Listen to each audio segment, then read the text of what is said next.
What's up, Wall fans, Common Sensors podcast consumers? Welcome to another very exciting video feed. Actually, I should say video feed for another very exciting edition of Common Sense Sundays with Go Tell It to the Wall. We're under a bit of a time crunch today. So for all of you that are used to a little bit longer of a video intro, we're just going to get right into episode 105. Who, 1, 2, 3, go tell it to the wall. Tell it to the wall. Go tell it to the wall. Tell it to the wall.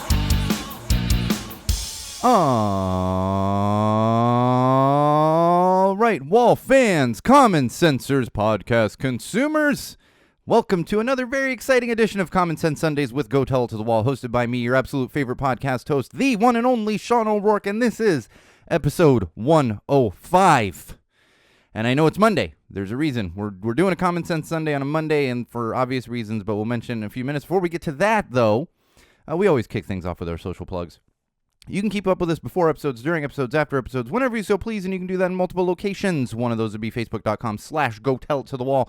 That's right, facebook.com/GoTellItToTheWall.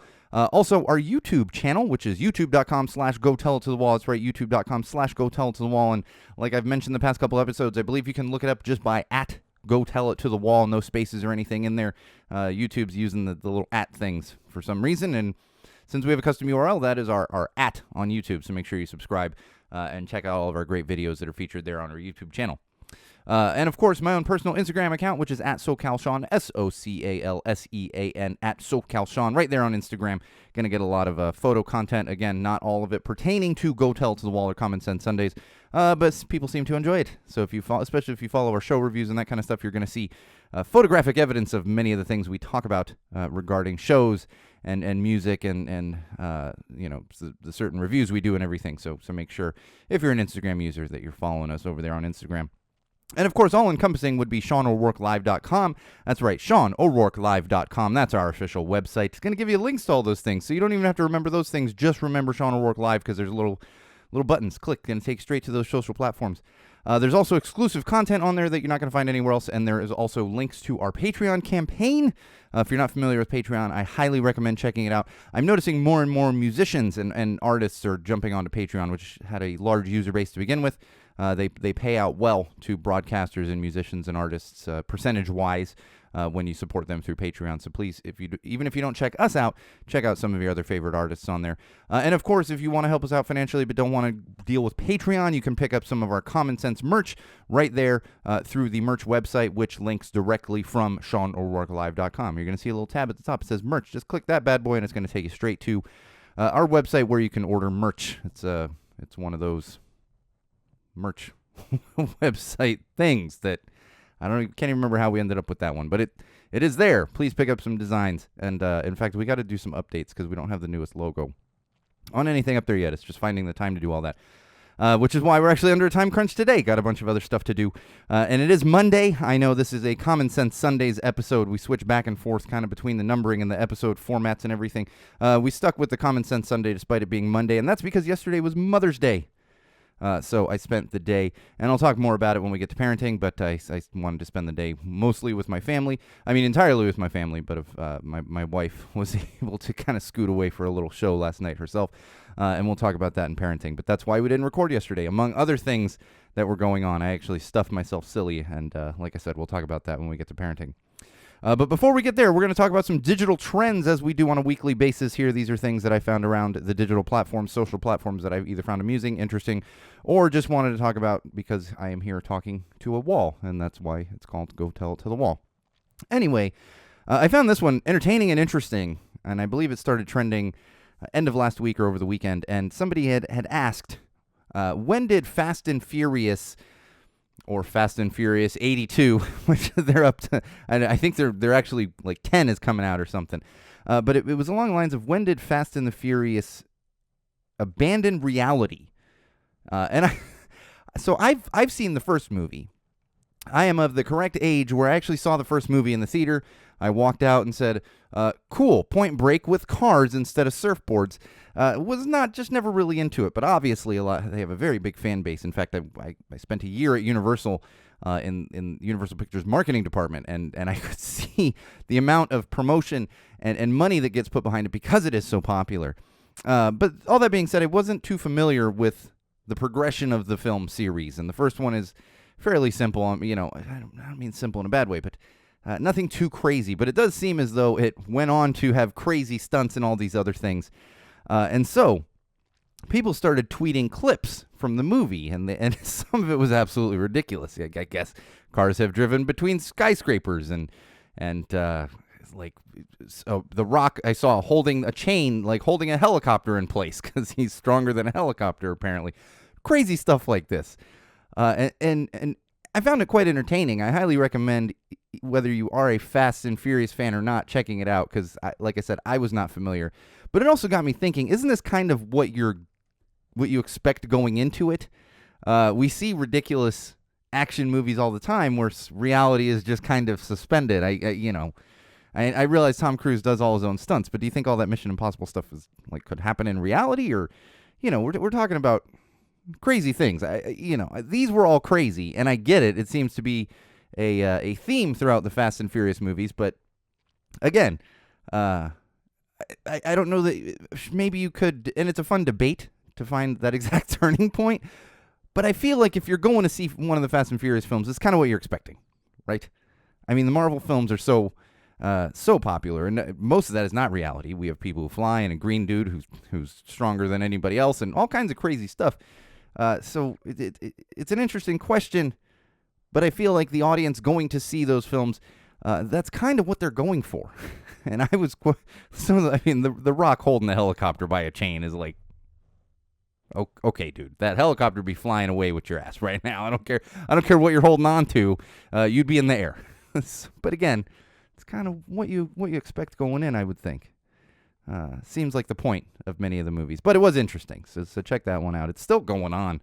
It's still popping up in my feed. Has been for days, and each time I stop and I watch a little clip on there, and it's like, yep, that is pretty unrealistic. So anyway. All right, moving along here.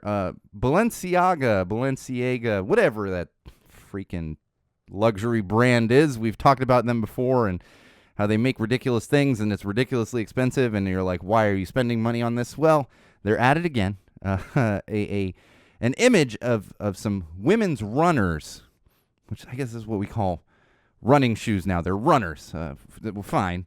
It was leaked. These Balenciaga runners, and people immediately, and this is why I have it in digital trends and not in common sense. This is also, everything falls into common sense, I guess, but people were quick to point out that they essentially are just kind of the same design as Asics. For those of you not familiar with Asics, it's a very popular shoe brand. I actually have many friends that swear by Asics. I mean, ad campaigns are great, but if you have ever been an athlete at any level, especially when it comes to something like running, or basketball, where it's really pounding on your feet, you find your brand very early on. You know what I mean? I think I mentioned this last week when we were talking about Yeezys. I have been wearing Adidas running shoes since I was in high school, but I've been wearing Nike basketball shoes since I was in high school. So it's, you're not really going to recruit people from another shoe brand if they've been doing it for a very, very long time. I tried other shoe brands, and people swear by Asics. I swear by Adidas, but I wouldn't try to convince somebody that Adidas. Anyway, we're getting tangented here. The whole point is Balenciaga is probably going to put these things out with a few $100 price tag, whereas you can go to the Asics website and buy a pair of running shoes for $50 to $75, like brand new, and that's not even catching a sale or anything. You catch a sale, and you probably get even cheaper than $50 on some of those things. I mean, I tend to get my running shoes when there's a sale going on. I know which one I like, and I can just order it when they're on sale. So it's a little ridiculous, and of course people were calling them out because they look just like Asics. I don't wear Asics, but I'm very familiar with the brand, and they look just like Asics running shoes. The only difference is they're going to have that ridiculous price tag, which these luxury brands do, and it's essentially just, again, BS from high fashion. I've never understood high fashion. If that's your thing, that's fine. The thing that kills me when it gets ridiculous. Like, we're just making a fancier Asics shoe. Or a couple of years ago, I don't know if it was Balenciaga. It was one of the high fashion brands or luxury brands or whatever. They sold beat up sneakers, like pre-scuffed and dirtied sneakers. Like, so you're telling me when I was younger and just beating the hell out of sneakers, I could have sold those things for? No, that's not how it works. So let's try to do a little better with our brands here, Balenciaga or Ega, I don't know. All right, another trend that was going on, still going on right now, is people were asking to share a picture of yourself at 19 years old. And actually, it's funny, I caught up on this one because I do follow Max Collins on Twitter, or the Eve 6 account, but it's Max Collins that runs it. He's the lead singer of Eve 6.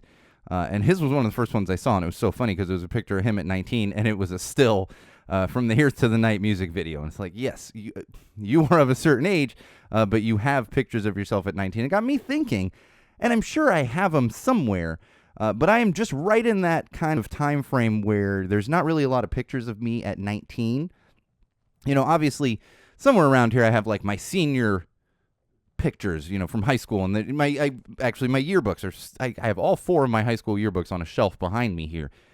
So there's those pictures. But then when I hit college, see, when I went to college, we didn't even really have digital cameras. I believe they existed, but it wasn't common to have them, let alone smartphones and phones with cameras and everything else. So there's just not a lot of pictures of me that exist. So it would be a little more difficult to find them.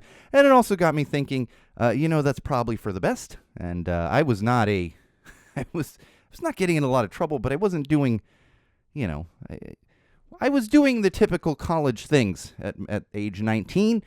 Had roommates, and we did our fair share of partying. Nothing crazy. Nothing too illegal. It was technically illegal to have a beer at that age. Something's wrong with there we go. People on the video feed are like, why is he shimmying? My chair is all wonky right now. I don't know what's going on with this chair. But anyway, so it was just an interesting thought process of, there's a whole generation that has these because they've had smartphones like their entire lives, and an entire generation that doesn't know what it's like to not have cameras just about everywhere. And there were cameras.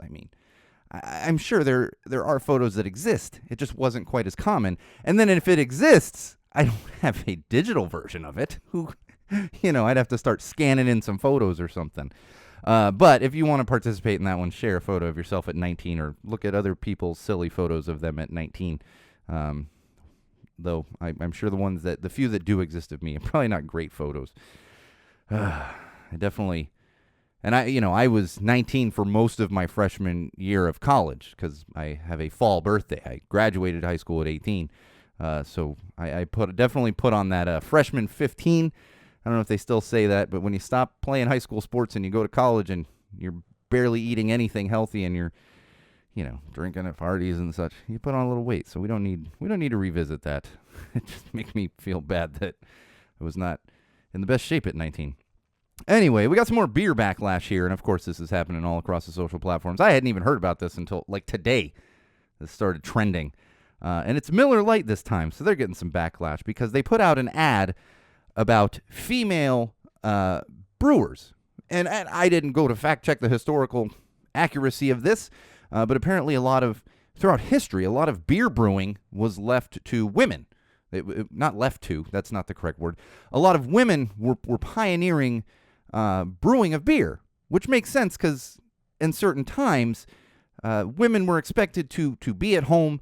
Men were off fighting wars and doing all this and working in factories and stuff. So it actually makes sense. But again, I don't know the actual historical accuracy of it. But I assume it's true because they did this little ad campaign. And the whole thing is they want to get rid of kind of the old ways. And we're talking like 70s, 80s. And I'm not talking Spuds McKenzie. I'm talking about all the bikini-clad women and all the beer ads and stuff. And it's pretty clever and cute. And what they've done is they have bought up old beer ad posters and, the cardboard cutouts and stuff, shredded them all up and used that to add to fertilizer. Because for beer, you have to grow hops. To grow hops, you need fertilizer. And what they're doing is they're donating that fertilizer and that soil to female independent brewers throughout the country, maybe throughout the world, but at least throughout the U.S. I don't know if this is an international ad campaign. So, of course, people lost their minds.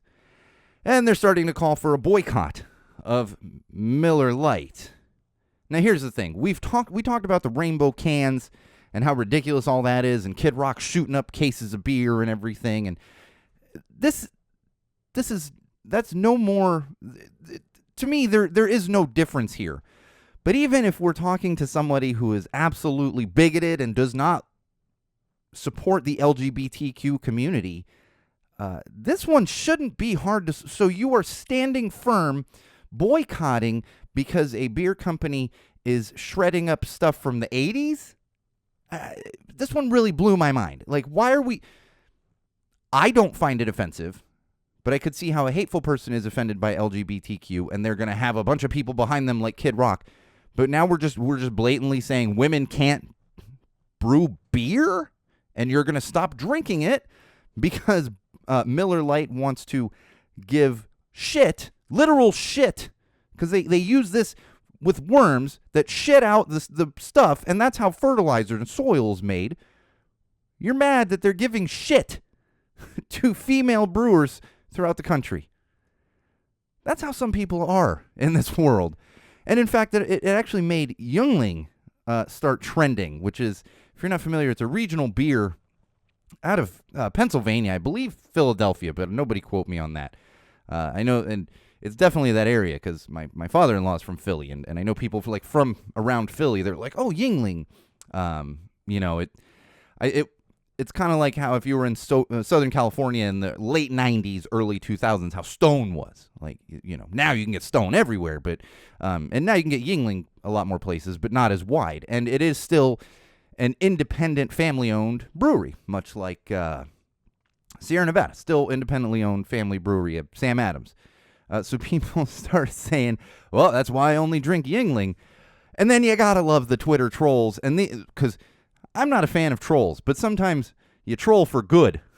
And they started posting Yuengling LGBTQ ad campaigns with rainbows and supporting Pride Month and everything else. And it's like, man, y'all just got to stop drinking beer, or you got to get that shitty Beer Dad stuff that's like 3% alcohol and costs you $50 a six-pack, which who knows if I haven't heard anything about that. I bet that just tanked completely because, they were getting orders. But seriously, even... like, it's not good beer and it's overpriced. Why? Cool, you do you, guys. But of course, more backlash for beer companies, and sorry, all of you hateful bigots. Yuengling is not going to be. It's not. You're all. They do just as much support. What are we doing here? And you gotta love, because June is Pride Month, so next month we're gonna see even more of it, and I'm gonna just really enjoy these ignorant assholes and their hateful tears as they have to look at rainbows. Like, who gets so fucking offended by a rainbow? Just why? What, really? Like, you have nothing better to worry about in your life than rainbows? Cool, man. You do you, I guess. All right. Now this one blew up. I woke up Friday or Saturday morning, I think, to this one, and we talked about it months ago. There's an NBA player, professional basketball player, named Ja Morant, and he got himself in hot water because he flashed a gun on Instagram Live, got suspended, had to go to some kind of rehab, which he spent like 72 hours in. It's like, I don't care what your addiction is, 72 hours is not going to, and there's no cure for a lot of addictions, so that's not what I mean, but that's not going to really help you in any way other than stop you for 72 hours or whatever. Well, he was on Instagram Live again, this time riding in a car, and decided to flash a gun yet again. It's been an interesting debate. I don't want to spend too much time unpacking it, but he does play for the Memphis Grizzlies in Tennessee. Now, in Tennessee, from my understanding, and feel free to fact check me on this, but the little bit that I've listened and read and researched, I believe Tennessee is one of those states you can just carry a gun. You don't need a permit. You don't need there's no background checks. There's no concealed carry permit. You're able to just carry a gun. And he's riding in a car, and it's, from a state perspective, seems to be quite legal. However, this is a bad look for the NBA. These are supposed to be role models, and I've always said, don't let your kids look. We talk about this all the time. Don't meet your heroes and blah blah blah blah blah. But the thing is, you just have to be smarter. And that's where this just, of course, blew up social media, because this guy, he makes millions of dollars to play a sport. He's also a very good basketball player and is due to get a contract extension sometime over the next year or two. And he's essentially just flushing millions of dollars down the toilet. So whether it's your right to do it or not, common sense says maybe we don't flash a gun on Instagram Live while you're just riding around in a car because you are a person of note.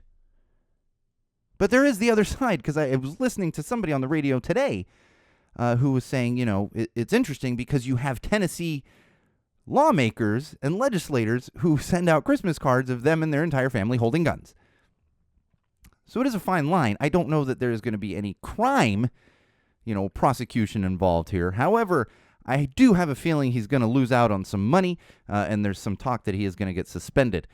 So please just use common sense, man. It's one thing if, and again, full disclosure, I've said this so many times, he wasn't just holding a pistol. He wasn't holding one of these massive machine, murder machines or anything. I get it, but why are we doing this? Why? Why do you feel the need to be flashing a gun on something that tons of people are watching probably at that time, and then it's going to get picked up, and we already know that he has been suspended from team activities by the basketball team he plays for, the Memphis Grizzlies. We all need to do a little bit better, just in general, and he probably does need help, and probably more than 72 hours of help. And we're also probably not talking about a guy who needs to carry around a gun, and in fact, I've heard many current and former professional athletes. One of note is Keyshawn Johnson, who actually had a rough upbringing. Not necessarily his mother was bad, but he grew up in a rough area. And he said as soon as he was able to get out of that, he didn't go back to that. And now we have John Morant, who didn't grow up in that kind of environment, and for some reason wants to get into that. And it blows my mind. Kids these days, I tell you. He's a kid. He's like in his early 20s. He's so young. He's already a millionaire. You're just flushing money down the toilet just so you can carry around a gun and play gangster. It makes no sense to me. All right. Let's talk about some mental health. I don't have a ton this week, but we want to go over a couple things here. So we are halfway through May. Literally, today's the 15th. Halfway through May. And May is every year Mental Health Awareness Month. We talk about it every year. I like to bring it up. And just I want to point out a couple things regarding this. And I've said this before. These things are available all throughout the year. However, when it is May, resources tend to pop up a little more. So there are resources out there for you, for anyone who is struggling, or if you know someone who is struggling. Those resources are there. There's obviously paid resources. You can go see a doctor, but there are many, many free resources out there. A lot of organizations have been created to provide free resources from a mental health standpoint. And there's also plenty of other organizations, such as Punk Rock Saves Lives, that has put together a mental health branch of their nonprofit brand. And there are free resources and discounted resources through many of those. And if you're looking for one, I don't want to sit here and list all of them. Those are just a couple examples. Please feel free to send me a message through one of the socials or through the website, and I can give you my recommendations. I can tell you, on full disclosure, that I use a service called Mood. I have did telehealth appointments usually every other month. I was doing it monthly for a while and shifted to every other month, and I have had great success with that. But that doesn't mean everybody will have great success with it. But as I was saying, there's a lot of companies that are now promoting it, and I'm happy to see that it does grow a little bit every year as far as companies pushing initiatives, even if it's just small things like messages. The NBA has been doing a thing which includes all of their brands, the NBA, WNBA, and I think there's some other brands that fall under the NBA like umbrella, and have been pointing out that it's Mental Health Awareness Month and have promoted certain resources. And there's silly things like there's a lot of be kind to one another, and it's like, okay, but at the same time, it's like, yes, we should do that. It feels like lip service and kind of a cop-out in some ways, but at the same time, it is a necessity. We need to look out for each other. And this is why I always say, I don't care who you are, where you live, unless you live in, Antarctica by yourself. And even then, there's probably some penguins that could use some help. You yourself, or if it's not you, a relative, if it's not a relative, a friend, guarantee there is somebody in your orbit that deals with mental health issues and or mental illness. So based on that, we should all be kind to each other. But keeping in mind the other 11 months. This is what else I bring up every year is remember the other 11 months. So it's great to bring added awareness to things during the month, to mental health and mental illness during the month of May. But keep in mind those of us that struggle, we struggle 12 months out of the year. It's not just May. And the other important thing I want to point out to everybody, and the awareness is fantastic. I'm not putting down mental health. Sometimes I feel like it comes across that way. I think it is great that we're spending extra time bringing awareness to this, but it shouldn't end at the end of May, keeping in mind that, again, somebody in your orbit that deals with something along the lines of mental health problems or mental illness. And the other thing, when it comes to those resources, and I've been there myself. Now, it was 20 plus years ago, but I've been there myself. The frustration, like I said, I use a certain service. That's not going to be the one for everybody. So if you are looking for those resources and you're currently kind of going through that process, try not to get discouraged, because doctors are very, very intelligent. They know what they're doing. But when it comes to psychology, nobody knows everything, and it's not cookie cutter for everybody. Certain things are going to work for different people, even if they struggle with the same mental illness. So just because you've kind of hit a wall with a certain doctor or with a certain service, with certain medication, that doesn't mean just give up. Never feel bad about talking to a medical professional about shifting certain things, especially when it comes to medication. But even when it comes to any kind of behavioral therapy, not everyone is the same. It is a process. Like I said, I've been there. It was 20 plus years ago, but I've been there. Been on they've tried many different medications, different behavioral therapies, all kinds of stuff. It's not a snap of the fingers and it's better. So if you're dealing with that yourself, keep that in mind. If you have someone close to you who's dealing with that, don't put pressure on them, but remind them of that and then encourage them. Well, if this isn't working, maybe there's something else that will be more beneficial than what you're doing right now. Because as intelligent as doctors are, it's not looking at an x-ray and being like, oh, you got a broken arm, or your appendix, you have appendicitis. It's a lot more complex than that. So as knowledgeable as they are, there's always going to be shifts. And I know people that have dealt with therapy for years and years and years, and there will still occasionally be a shift of some kind. And then that becomes more beneficial than what they were doing before. So keep all that in mind. It is May. It is Mental Health Awareness Month. And as you know, we here at Go Tell It to the Wall are huge proponents of mental illness awareness and mental health awareness and ending the stigma around mental health, which, as we talked about last episode, that stigma is going wild right now. Absolutely wild. So just do your best and know that that resources are out there. And again, if anyone out there needs help, I am not an expert by any means. I simply go off of my own experiences, but I'm happy to share any kind of resources with anybody who messages me, and I can just give you, my opinion and help you out with a couple things and hopefully get you at least started down the right road that's going to be most beneficial to you. All right, some positive news. I've actually got two things this week, and one of these is just a little bit self-serving. The Barstool Preachers. We talk about them so much here. I own like 50 of their shirts, and I think they've all been on the podcast. There's a BSP sticker right behind the microphone here for those of you watching on the video feed. They are finally in the United States.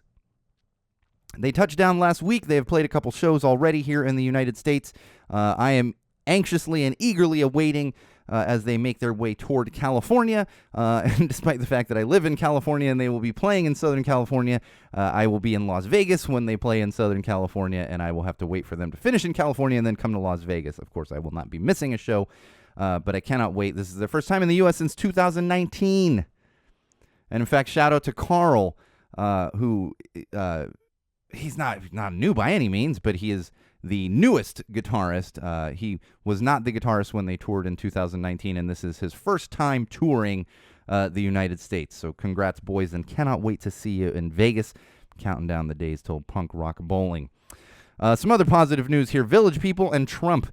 This one was really hilarious. This always cracks me up because some video clips popped up from Mar-a-Lago down there in Florida, where he lives, and they call it, they used to call it like White House South or something, whatever it was, some ridiculous shit, and they apparently had an event there and outside, and you can see there's tables, and there's which I assumed it was a cover band but couldn't know for sure. There is a Village People cover band performing Macho Man, which these always crack me up because we're looking at the party and the president of anti-LGBTQ views, and they have a Village People cover band playing Macho Man outside there at Mar-a-Lago, and of course Trump is dancing along to it.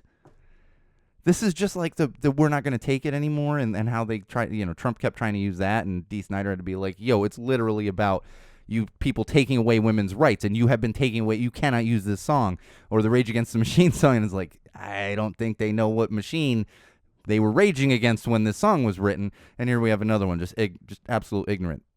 But the positive side of it is the Village People actually sent a cease and desist letter to Trump in Mar-a-Lago and said, please, you cannot be using our music for events at your place. It took them like 2 days. Village People, they immediately said, nope, that's enough of that. I don't care if it's a cover band. You cannot be playing our music at Mar-a-Lago. And as far as I'm concerned, that is very positive news. But the ignorance is just always astounding to me. You are clearly anti-LGBTQ, and you have a Village People cover band. Okay. Identity crisis is all over the place here for the GOP. It's just astounding to me. All right, let's move on to some parenting. That's right. Mother's Day was yesterday. Had another successful Mother's Day here at the O'Rourke house. Got up and my 6-year-old and I made homemade muffins. She has this cookbook. It's a Disney cookbook, and it has recipes from, and they're kind of made up because there's for those of you familiar with Tangled, there's Pascal's pancakes, and the lizard doesn't eat pancakes throughout that entire movie, but P&P, so stuff like that. So we made these homemade muffins based on a recipe in her Disney cookbook.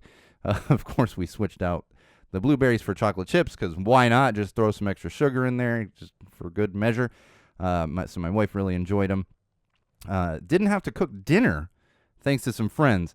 I will tell you, Wall fans, I was extremely stuffed yesterday, and this is why there was no chance of us recording yesterday. I wanted to spend time with my family, and a coworker and friend of my wife's, whose parents are in town, and his mother is Italian, and she is an exceptional Italian cook, invited us over for dinner at his house. So I went over there and I stuffed myself. I had to be rolled out of there. Stuffed myself with manicotti and pasta and meatballs and bread and everything else, and just had a fantastic time. So and it was all fantastic food. Had a nice group of people there, celebrating Mother's Day. My friend too, but my wife's coworker and friend. It was his birthday this past week, and so it was just a huge thank you to his mother for basically. We get there and I walk in. I'm like, okay, this smells fantastic. And I go in the kitchen. I'm like, what is going on here? There's just huge pot of sauce and meatballs and all kinds of crazy, fantastic food. And I had an absolute blast. And then, although the one downside is, of course, and I got to tell you, it seems like such a first world problem. But I had ordered something for my wife, and it was supposed to arrive here Saturday. It was part of her gift. And I get a notification Saturday saying it's going to be delivered Sunday. So I said, great. I kind of needed it today, but at least it's arriving Sunday on Mother's. Yes, it arrived very late in the day yesterday, and that was the end of my wife's Mother's Day was spent by her and a friend. They actually went to see Hairspray there in Hollywood, left after we went and had a massive dinner at a friend's house. And so, of course, the gift comes while she's gone. She comes home, and it's so funny because I pulled it out and I set it on a table there. It was actually a very nice necklace with roses on it. A lot of roses in this house. It's for various reasons. And and I'm falling asleep on the couch when she comes home. She's like, oh, is this part of my gift? And I was like, oh, yes, it is. Sorry, it's not wrapped. Everything else was wrapped, but not this last thing because it arrived late.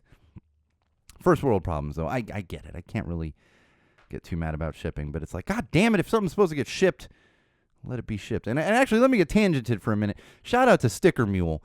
Sticker Mule is where we order all of our Go Tell It to the Wall stickers. They do a fantastic job. And I'd had put in an order. I'm trying to stock up on stickers here before Punk Rock Bowling. And I'd put in an order. And it was supposed to be delivered, didn't come, and kind of the delivery date changed. So I was like, okay. And then after that delivery date, 2 days later, like passed. It was kind of like, oh, and it didn't say we've lost your package, but it in a way said that. So I contacted Sticker Mule through like their customer service. 2 minutes later, like 2 minutes, I get an email back because I was like, I'm sorry, I think it got lost, but I'm not sure. I can't really tell. And the person on the other end was like, oh my gosh, it did indeed get lost. And without even asking, said, I'm going to put in a reprint for you right now. We'll get them shipped out. Is it the same address that was on the original order? I said, yep, on the original order. And they said, cool. Put in the order, and they're going to be arriving in a couple days. And so shout out to Sticker Mule. I know it's not related to parenting, but great customer service over there. And just, if you have a Go Tell It's the Wall sticker, the durability of Sticker Mule. I mean, I've gotten stickers for other things, and they've gone out to Burning Man, and those things survive the playa. So they are high quality stickers. Anyway, getting back to parenting, we had not only the craziness of Mother's Day yesterday, but somehow ended up with this party activity gauntlet on Saturday. Found myself completely exhausted Saturday evening. So my kid had a birthday party in the morning. So we do a birthday party, bounce house, cupcakes, candy, toys, all kinds of stuff. I'm eating pizza for breakfast because I didn't eat before I left the house. I had some coffee and I said, I'm going to go eat some pizza. This party's some eating pizza for breakfast. And so then we got to go straight from there. She's got a Girl Scout activity at a library. She's earning her library badge. Girl Scouts earn all these merit badges, So fortunately for me and my wife, it was a drop-off with the rest of the Girl Scouts. We didn't actually have to do that. So we got a little bit of a break, but then get her back from the Girl Scout activity on to another party in the evening. So it was like birthday in the morning, Girl Scout activity in the afternoon, birthday in the evening. And by the end of that, I was utterly exhausted. I don't know how we really got through that gauntlet that was Saturday. And my daughter was the opposite. She was not exhausted. She was basically a ball of energy because all she did was have sugar and cake and candy all day. And she was basically just, I always joke, I'm like, she's basically vibrating. She's not literally vibrating, but if you ever see a kid that's just like sugared out, it's like, yeah, I get that analogy. They're vibrating. I got a fly flying around the studio now. It's that time of year. The weather's warmed up, and then if you have kids, you can relate to this. My kid loves to leave the door open, and then that's the best thing is she'll leave the door open, the front door or the back door, and then she'll freak out that there's a fly in the house. And I'm like, there's a fly in the house because you left the damn door open, right? Like, this is what and turned into the typical dad. Close the door. The air's on. It's like, yep. It's just the natural progression of things. I will not wear New Balances, but there are certain things that I just have to acquiesce to. This was an interesting story that I found, and I feel like some outrage was expected, but then didn't come, and I kind of could relate to it and an understanding. So there was a story that came out recently. There was a dad and a daughter. They were on an American Airlines flight from, I believe, Seattle to like North Carolina. And at one time during the flight, it was just him and his daughter. And I think and the daughter was not super young. I want to say like 12 or 13, something like that. And at some point during the flight, when the dad went to use the restroom, flight attendants had talked to the young girl. And apparently when they landed, they ended up getting questioned by TSA or, airports, whoever was doing the questioning. And it turns out they were not super concerned, but were questioning them about the possibility of human trafficking because they saw, an older man with a younger girl. And you could say, well, that's ridiculous. And as I'm kind of reading through this, the dad's like, this is crazy. She's using her tablet and we're watching a movie together on a tablet. And it's like, well, that doesn't necessarily. But it reminded me of my recent trip to Florida. And when we were leaving Florida, because that's the thing. I get it. It's annoying. But it's better to be safe. It's kind of like the Amber Alerts. Everybody we get one early in the morning and everybody complains. And it's like, you know what? If it was your kid, you would want that to be sent out. So as annoying as it can be, better to be safe than sorry. This actually happened to us coming back to California from Florida as we're going through TSA. My daughter's 6. She doesn't have an ID. It's one thing if you have a 16-year-old kid and you're like, well, here's my ID and here's my ID. Well, see how they match? Like the addresses are the same and the last names are the same. I can't do that with a young kid. And the TSA agent actually, and it was funny, and I was not offended by it. As we're going through, he asked, he said, and he points to me and to my daughter. And he says, who is this to you? And she just kind of looks and she's like, what? She didn't really understand what was going on, But he just was basically trying to make sure like that I was her dad. And this is me and my wife. We're both there. It's not just me traveling with my daughter. So annoying, but again, better safe than sorry. And I have a feeling this is just kind of a thing that they are trained to watch out for. And again, you don't want to get questioned on this, but if there's any kind of chance that there was something fishy going on, I'd rather it be that way. We're not talking like anybody got shot or arrested or handcuffed or anything. It's a few questions. It's like, you know what? Okay.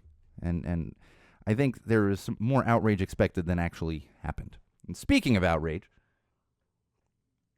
we have a 5th grade teacher in Florida who's currently under investigation for showing the Disney film Strange World. This is a Disney film. Now, it is rated PG, so at first I was like, wait a minute, it's rated PG. These are 11-year-olds in a 5th grade class, from my understanding. So I believe it falls into that age category of 11-year-olds. And what I was not aware of, because I've heard of this film Strange World, I think it's a fairly recent Disney film. Apparently the main character is gay. And we're not, obviously this is a Disney film, it's rated PG. We're not talking about any kind of intercourse happening in this film. But some parents complained simply because the main character is gay. And the film was being shown, because that's the other thing. It's like, well, why is a film being shown? Apparently it was being shown to students who had finished taking a test, and it's because they were learning about environmental issues. Now, again, I'm not familiar with the film Strange World, but apparently it revolves around environmental issues. So it falls into that category. And again, rated PG. It's a PG film, for God's sake. But this is what's happening down there in Florida because everyone's so sensitive to that fact. And brings me to another interesting point. And I've kind of alluded to this before when I was like 7 and I asked my mom, what does gay mean? You know, oh, that's when a man likes another man or a woman likes another woman. I'm like, okay, cool. They like each other. That's cool. And that it was brought to my attention again because if you really look, not even a deep dive, just look at it from the surface, it's not kids that are being offended by this. It's not kids that are being integrated into anything. It's adults who think there is something wrong with it when, in fact, children do not care. They're not, nobody's being groomed or anything like that. Yet here we have stuff going on in Florida, which I hope to God I never have to set foot in that state again, because good Lord, is it crazy down there. And we're going to talk about it again. In fact, speaking of Florida, let's move along to some common sense here. Oh, Florida really needs some common sense. Holy shit. Speaking of Florida and common sense and laws, they just passed a law that allows doctors to discriminate against specifically the LGBTQ community. Now, technically, as I was kind of looking into this a little bit at the surface level, technically they can discriminate against anybody.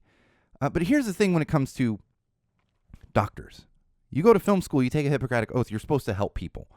Can you imagine if you get into a car accident, you show up at the hospital, and the doctor's like, nope, you're going to have to leave because I don't support your lifestyle. That's not the way it should work in the medical field. Simply should not work that way. They shouldn't be allowed to discriminate. And in fact, there was a professor in medical school who was doing a lecture, and apparently a student asked the professor, what do we do if we don't agree with somebody's views and we have to treat them? And he literally said, find another profession. And that's pretty simple. But here we have Florida, where they're making it possible for people specifically, and that's where this is coming from, because like I said, technically you can discriminate against anybody, but it's spawned from the LGBTQ community and the hatred that comes from the politicians down there in Florida. So common sense says we need to do better. And honestly, if you want to be a doctor and you're going to discriminate against somebody, find another profession.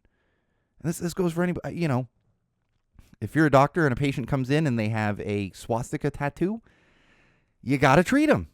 It does go both ways. That is not a field where you can discriminate against people. I don't think you should discriminate against people who don't have choices in the way they are, such as people in the LGBTQ community, because it's not a choice. It's not a lifestyle. It's who they are. But when it comes to the medical field, you cannot discriminate against anybody. It's your duty to help people. So find another profession. And Florida, for God's sake, get rid of the DeSantis guy. Just do better. All right, this was another interesting story. And I want to unpack it a little bit, but I don't really have an answer. And it just kind of was a thought process for me. There was actually a travel journalist. So specifically, this guy writes about traveling and put together a story about how he was flying. And it was on a Delta flight, but it doesn't matter which airline it was. And had pulled out his laptop to do some writing. And as he's typing on his laptop, and like a MacBook, so $8,000 laptop, not quite that much, but you get where I'm going with this. And apparently the seat in front of him reclined like really quickly, like boom. And we've all been on an airplane where suddenly you're like, whoa. You know, I don't recline my seat, but I also don't yell at people for reclining their seat in front of me. It's like, hey, technically it's there and you're allowed to do it. I don't do it, but you can do it. What happened as the seat reclined, the screen of the laptop was kind of caught by part of the seat. So as the seat reclined, it literally crunched the screen. You could see pictures in this article, and I'm sure you could easily look it up if you're interested in seeing the pictures. But clearly the laptop was cracked. And the thing is, and this guy, he wasn't even, and specifically said he sat there shocked, and the person like sitting next to him was kind of shocked, like, did that really just happen? Like, that just broke? And there was no anger toward the person in front of him. Talked to a flight attendant, and the flight attendant was like, we can give you some miles, which amounted to like $15 or something like that. And he's like, well, that's not going to replace a laptop. But again, not blaming the person in front of him. That's something that you're allowed to do. Goes through the whole process. And again, I'm sure this would be the case for any airline. And in my experience, Delta is by far the best airline to fly. If given a choice, I'm on a Delta flight no matter where I'm going. But Delta said, for incidentals, we have like $100 thing. And it usually covers if a flight attendant like drops a drink on somebody's jacket, or, it's like, we'll pay the cleaning costs, that kind of thing. They're not used to a computer being broken in this way. Chances are, if you're using a computer on a plane, it's your responsibility to take care of it. But here we have that situation. So it was to me, I don't even know where the common sense comes in here. It was just fascinating to me, because whose fault is it? The tray is there for you to use for your laptop. The chair is able to recline.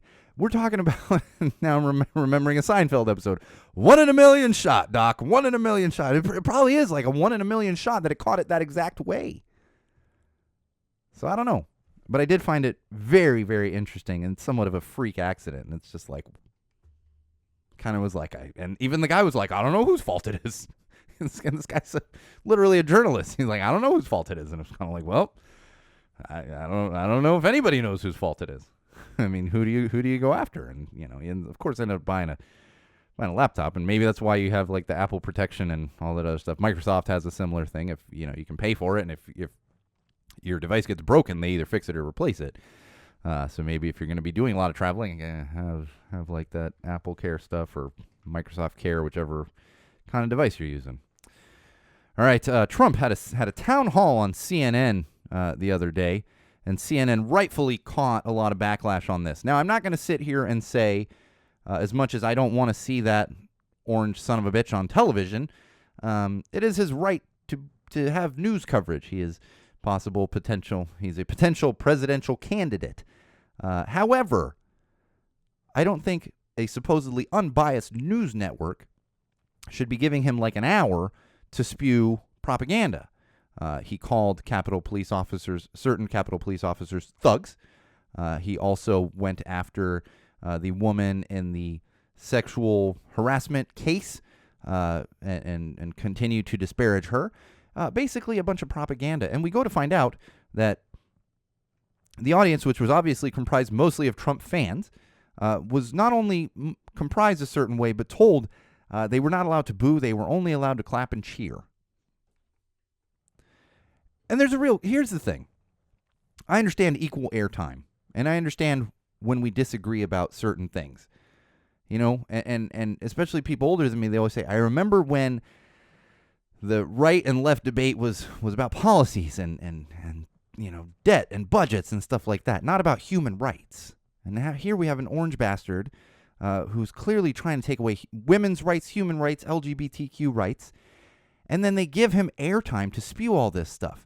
It got even worse. The next day, I saw a clip of Anderson Cooper, who works at CNN, and he said, I found it offensive and all this other stuff, and he said, but how do you feel about living in a silo where and he's like, blah, blah, blah, chances are you have a friend or a relative who is a Trump fan, and how is it to live in a silo? Here's the thing, because I have gotten this backlash regarding the podcast many times. This and echo chamber is what people like to yell at me. Oh, you're just gonna, because when I say things like the NRA is a terrorist organization, if you support the NRA, there's no reason for us to ever speak. Oh, you're in an echo chamber. No, it's a fucking terrorist organization. That's the difference here. We have someone spewing lies, blatant lies, and disparaging minorities, women, among many other things. And we give him airtime like CNN did. So not only was that the bad move, but Anderson Cooper, good God, man. This isn't a silo thing. This isn't an echo chamber thing. This is blatant lies and propaganda that are being spewed by an orange person that has a cult-like following. There's a huge difference here. So CNN needs to do better. Anderson Cooper, oh God, man. There's a difference between debating views and budgets and policies and degrading entire populations of people. Those are not the same. It's not apples to apples. And that's why people rightfully are upset about this. It's not giving him equal airtime. It's not a debate being televised. It is a fucking cult gathering with the orange leader standing up there spewing lies and propaganda. Not acceptable. All right, we're learning now pickleball. We've talked about pickleball. It's the hottest new thing in the U.S. I don't know if it is in other countries as well, but it's like the hottest thing right now in the U.S. In fact, when we were at this birthday party on Saturday, I look over, I was like, oh, they have tennis courts here. And my wife goes, nope, look, they're pickleball courts. And I went, oh, yep, pickleball courts, okay, which is fine. And even this part I think is fine, is what they're doing is mall property owners are now putting pickleball courts and having companies come into their malls and putting pickleball courts in there, which I get, because if you pass by some malls, especially when it comes to anchor stores, and forgive me, I grew up in a retail world and marketing world, and so your anchor stores are like your department stores and stuff, and where those are just dying off, and you don't have these large sprawling malls that we had since before then. But I grew up in malls in the 80s, for God's sake, when National Theme Productions was a thing, and when I was a teenager, we hung out at the mall. That's not the case anymore. So it does make sense to fill that space. I totally get it. The thing that came to my mind, though, is everything's cyclical, and we have kind of a direct comparison here, because back in the 80s, racquetball got really popular, and there were racquetball courts everywhere, and gyms had racquetball courts, and you'd go to parks, and there was walls for racquetball, you have just everywhere. And then after a while, everyone kind of stopped playing racquetball. So I'm curious if in a few years we're just going to have abandoned pickleball courts. That doesn't mean you stop doing the pickleball thing. And again, it's cyclical. In the 80s, everybody wanted frozen yogurt. And then in the 90s, people were like, what is this frozen yogurt stuff? And then in the mid-2000s, between 2000 and 2010, somewhere around there, suddenly frozen yogurt became popular again. And now it's kind of fallen off again. So, I don't know. But I did find that interesting that we're, I'd be curious to see if it's a fad or if it has staying power. Remember Taibo? Like I used to be a member at the original where Taibo was invented. It happens to be a place in the valley. I don't know if it's still there, but also a very popular racquetball gym. So maybe that's where those fads go to die. But I did find that interesting. So if you're looking for a pickleball court, there's a good chance you're going to find one in a mall that has space for one sometime soon in your community. Ridiculous cruise ships. This one hit me just the other night. My wife and I are sitting there watching TV, and a commercial comes on, and I can't even remember what cruise line it is. And I'm not a cruise fan. It's not for me. I think I would be willing to try a Disney cruise again, but don't put me on a Carnival cruise, a floating fraternity party or anything like that.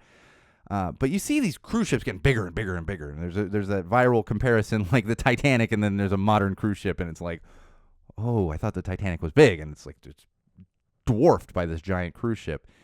It feels like to me they're packing too many things onto a cruise ship, and in this commercial was kind of, I don't want to say the final straw, but I sat there and I said, do we really need this? I get, okay, you can have a swimming pool, fine. Water slide, fine.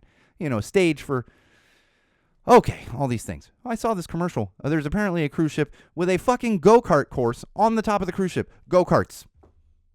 Okay, if you're going on a cruise ship, do we really need a go-kart course we're getting a little out of hand here with the cruise ships. Just calm it down, back it up a little. I remember when, not now, it's like 3 ships ago, but I worked at Disney when they did their first big revamp of the Disney Cruise Line, and we saw this water slide that went out and over the water and then back on the cruise ship, and it was like, oh my God, that is the coolest thing ever.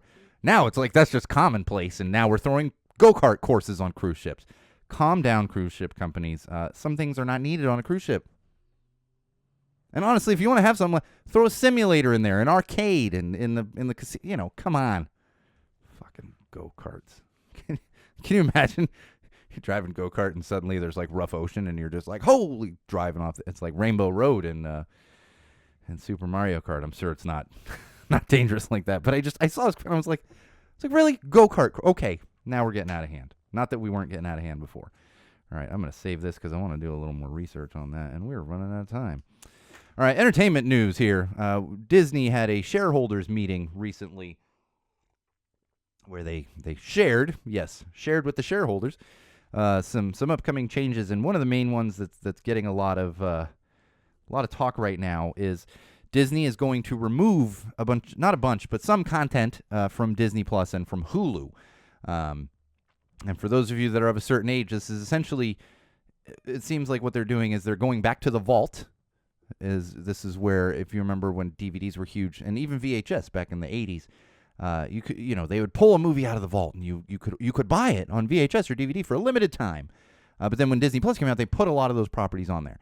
So I do get this to an extent. They're trying to maximize their profit. It is unfortunate for people that have paid for Disney Plus, knowing that they would have access to all of these original animated movies and such. I don't know how fair that is, but I do understand it is business. The interesting thing that came out of it is not only did they say that they were going to remove certain stuff from the streaming platform, but they are going to do less streaming original content. That one I found fascinating with the Writers Guild of America strike going on right now, and it seems like a bit of their response, because a lot of what is being discussed now in those union talks is pay relating to streaming platforms, which have just been kind of the Wild West ever since it became so popular a few years ago. And that's what writers are trying to get their fair share of, and it seems like Disney's maybe trying to get ahead of that and saying, well, we're just going to do less streaming content. It's like, all right, let's see how that works out for you, Mouse, because I don't know if that's the best thing you want to do. Speaking of streaming content, apparently there is a film coming out soon revolving around Flaming Hot Cheetos. So for those of you that are big Flaming Hot Cheetos fans, it is about the origin of the Flaming Hot Cheeto and apparently the guy that invented it. I guess I could say I watched the trailers. You don't have to, but I don't want to describe this whole trailer. But apparently there is enough demand in Flaming Hot Cheetos fans to make a feature film out of that content. I know we often complain about kind of retreading and redoing things and rebooting things. I just don't see the demand for a Flaming Hot Cheetos movie. But we're getting one, whether you like it or not. All right, we're just about ready to wrap up, but I want to mention a couple more things here. Punk and Drublic happened in San Diego last Saturday. It seemed like everyone in the world was there. I was opening my social feeds on Friday and Saturday. Everybody was in San Diego. I was not. I was here in Los Angeles, didn't get tickets for that one, just had too much going on. But it looked like it was an absolute blast. And for those of you that live in SoCal and couldn't get to the San Diego one, I think that was so popular because it's the only SoCal one they had that they had scheduled so far. But the rumors are out there, and I want to say pretty true rumors. There will be a couple more NoFX shows around the Southern California area toward the end of this whole farewell tour that they're doing. A little more music news. Unfortunately, the Chase Long Beach show that was happening at the House of Blues this Saturday had to be canceled. Just got canceled. So if you didn't see the announcement and you had tickets to that one, you're getting refunded on your tickets. I was really looking forward to seeing Chase Long Beach again, but unfortunately that was canceled, and that was going to be my last show before Punk Rock Bowling. So now I might be sitting here showless for the next 2 weeks, which is kind of odd because we're in May. I think I've just had too much else going on, and then we're gonna hit the end of May, and I'm gonna be like, holy shit, no more shows for a couple days, please, because that's that gauntlet I've talked about. And one last thing I want to mention: I'm watching this Ted Lasso, and I'm super behind. So all of you that are caught up on Ted Lasso, might have already noticed this. But I was watching an episode revolving around Coach Beard, and of course, and it's so funny because I shoot up when this happens, and it's certain and there's common ones, but I did this when I was way behind on Veronica Mars when we watched this, and there was some music from this artist, but they played music, a part of a track from The Streets, Mike Skinner, and I shot up. I was like, oh my gosh, and my wife's like, what's wrong? And I was like, nothing. It's The Streets because they're not super popular. And it's funny because we've been talking about it lately. I mentioned that when it came to Barstool Preacher's newest album and TJ's mention of The Streets. So I found that quite amusing. It's fit but you know it is the track, and it fit very well in there. I was watching another show, and they had a kerosene clip from the Interrupters, and I went, you hear like these 80s hair bands, it's like, oh yeah, I'm used to that, but then when it's kind of a band you've watched get bigger and bigger, and suddenly they're getting played on shows and stuff, it's always a fun little treat, I guess you could say. All right, I think we're done. I gotta go cook some dinner. Had some time constraints today, but before we go, make sure you are following us on the social platforms. Facebook.com/Go Tell It to the Wall. That's right, Facebook.com/Go Tell It to the Wall. Also, YouTube.com/Go Tell It to the Wall, or at Go Tell It to the Wall with no spaces. Going to be the easiest way to find the YouTube channel. And of course, my own personal Instagram account, which is at SoCalSean, SoCalSean, at SoCalSean. And most importantly is SeanO'RourkeLive.com. Make sure you bookmark that one, check back often, and you will find links to those social platforms I just mentioned, as well as exclusive content, as well as a link to our Patreon campaign, and a link to our merch website if you want to support us through those avenues. Yeah, that's it. That is it. It's Monday, but we're having a Common Sense Sunday. And this has been episode 105 of Common Sense Sundays, hosted by me, your absolute favorite podcast host, the one and only Sean O'Rourke. We should be back next week, same wall place, same wall time. Until then, wall fans, common sensors, podcast consumers, remember, no matter what you do, no matter who you're with, no matter where you're going, especially no matter why you are doing it, always use common sense.